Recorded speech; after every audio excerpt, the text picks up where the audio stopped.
ملکن ډیویژن کوم چې د غلیم په سترګو کې ازغې غړېدو او ډېره موده د ترهګرۍ په لپیټ کې وو ولې پاک پوج د دښمن ټولي اسي ناکامه کړې او په دې سیمه یې نه صرف قومي جنډا پورته کړل بلکې داسې امن یې قایم کړو چې دنیا ورته هم حیرانه ده پاک پوج په پوجي چیک پوسټونو کې نه صرف کموت وکړو بلکې زیاتره چیک پوسټ یې هم سیول انتظامیې ته وسپارلې دا ملکن ډیویژن په ګیټ وې درګۍ کې قایم د ټولو نه لوی چیک پوسټ سیول انتظامیې ته د حواله کولو په لړ کې یوه خوندوره دستوره وشوه چې پکې کمشنر ملکن ډیویژن ظهیرالاسلام او بریګیډیر توفیق احمد په خصوصي توګه ګډون وکړو کرنل عمران اورګزی په باقاعده توګه ډیپټي کمشنر اقبال حسین ته د چیک پوسټ حواله کولو یادګاري شیل وړاندې کړو دستوري ته کمشنر ظهیرالاسلام خپل وینا کې ویل چې د پاک پوز پولیسو لیوز او د عوامو د مثالي قربانۍ وروستو امن قایم شوی دی داسې حال کې سیول انتظامیې ته اختیارات سپارل یو مهم عمل دی دستوري ته بریګیډیر توفیق احمد هم وینا وکړل او وی ویل چې درګۍ چیک پوسټ لوجي ملکن ډیویژن کې سل پسله امن قایم شوی د پاک پوج لخوا سیول انتظامیې ته د چیک پوسټ اختیارات ورکول د ملکن خلکو په خو ټکو ستایلی دي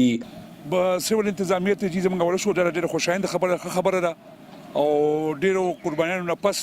الحمدلله زموږ په ملکن ډیویژن کې امن او امان قایم شو دلته پاک پوج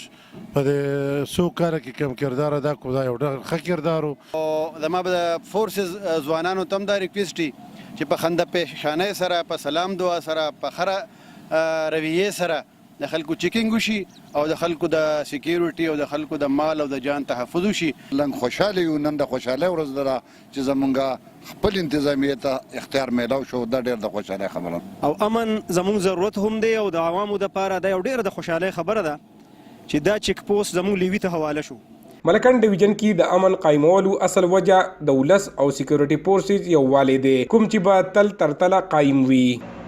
ملکن ډیویژن کې د امن بالای وروستو درګۍ چیک پوسټ سیول انتظامیې ته سپارل یو لوی قدم دی عمران زریاب خیبر نیوز درګۍ مالکن